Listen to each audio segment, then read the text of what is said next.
Thanks for visiting the patient and the weather. Today I'm meteorologist Al Peterlin. I'd like to talk about the weather health risk for Sunday, November 9th, 2025. We do keep additional graphics available at tpatw.com.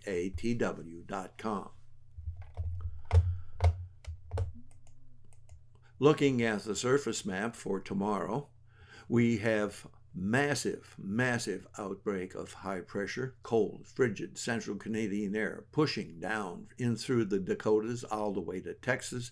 And we have that center of high actively dominating most of the nation from the west coast to the Appalachians.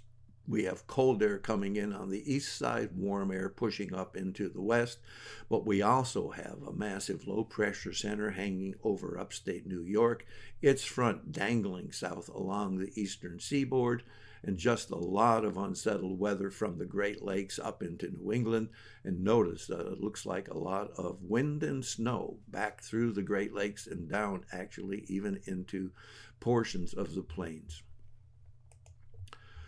Looking at our vitality index, and this is a composite or the measure of all of the weather elements that have an impact on human health, and we have something going on in much of the nation, but especially through the heartland from the plains to the Appalachians, and the level of intensity is really significant in that lower and middle Mississippi Valley, especially about Missouri, Arkansas, but a dramatic risk of some type of weather health risk all the way from Texas to the Dakotas and then east to the Appalachians. Note, we also have that little bit of unsettled weather with that massive low over New England, so always something to talk about. Looking at pressure change, and this is one of the elements that seems to have a dramatic impact on many with both headache and pain, and you'll see we're back into that same portion of the country we've been talking about, basically the plains all the way up to the Canadian border, all the way up to the Great Lakes, but the most intense area of activity with the pressure rising from Texas all the way to Iowa, taking in much of Louisiana, Mississippi, and north all the way into western Indiana. However, that high pressure or rising pressure seems to hang back, and with a little bit of eastern, very extreme eastern Maine. We do have some falling pressure here in upstate New York where that low is trying to hang on.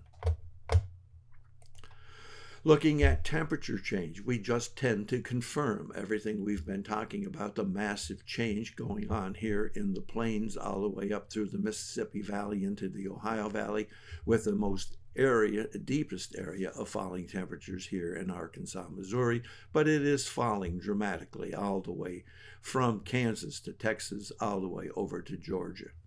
We still have that rising temperatures here with that hanging on low in upstate New York.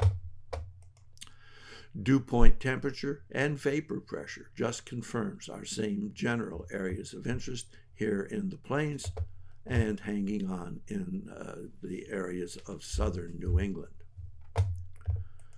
We'll jump to the availability of oxygen, talking about the risk of migraine, and it does look like a rather extensive area of migraine risk, stretching all the way from New Mexico, but really intense across Texas, up into Kansas, across Missouri, across into Illinois, Indiana, taking in much of the southeast, Alabama, Mississippi, Louisiana.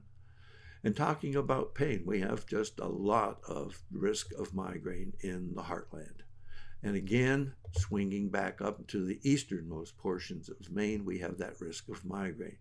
As we look to the risk of asthma and arthritis, we have one small area back here in the extreme western portions of Montana, but we have asthma, arthritis risk really significant across upstate New York, hanging down all the way into eastern Virginia, but covering good portions of New England, leaving out just southern Maine in between the asthma and the migraine risk. Thanks for visiting the patient and the weather. Your comments are appreciated. And if you hurt, tell us where you're located.